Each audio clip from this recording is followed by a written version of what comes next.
नमस्कार विद्यार्थी मित्रांनो, तर आजच्या लेक्चरमध्ये मसावी आणि लसावीचा ह्या प्रकारचा प्रश्न आपण आज पाहतोय। प्रश्न असा आहे, दोन संख्या 6x व 8x असून त्यांचा मसावी 14 आहे व लसावी 168 आहे, तर त्या संख्या कोणत्या? तर काय करायचं मुलांनो, आपल्याकडे फॉर्म्युला आहे, पहिली संख्या गुणिले दुसरी संख्या बरोबर मसावी गुणिले लसावी। तर ह्या फॉर्म्युल्यामध्ये आपल्याला त्याची मांडणी करून घ्यायची आहे। त्यानंतर मुलांनो मग डावीकडे x आणि x यांचा गुणाकार आहे, अगोदर तो गुणाकार करून घ्या।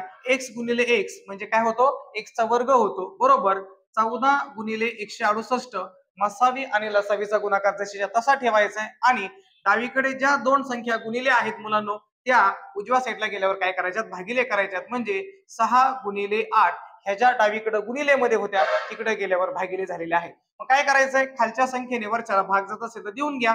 तर पहा मुलांनो, 8 एक 8, 8 दुने 16 आणि 8 एक 8 म्हणजे 8 ने 168 ला 21 चा भाग जातोय।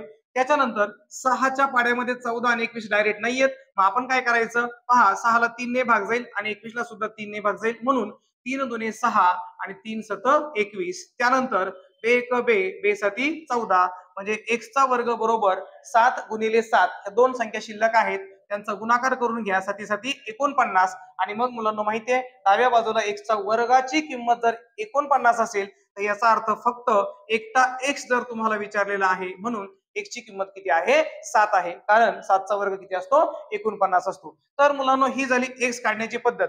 तर याच्यावरून जर आपल्याला त्या दोन संख्या विचारलेल्या असतील तर काय करायचं, पहा मुलांनो, त्या संख्या 6x आणि 8x अशा आपल्याला दोन दिलेल्या आहेत।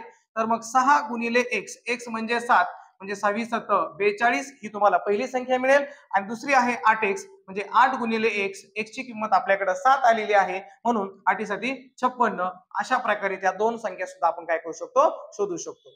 धन्यवाद।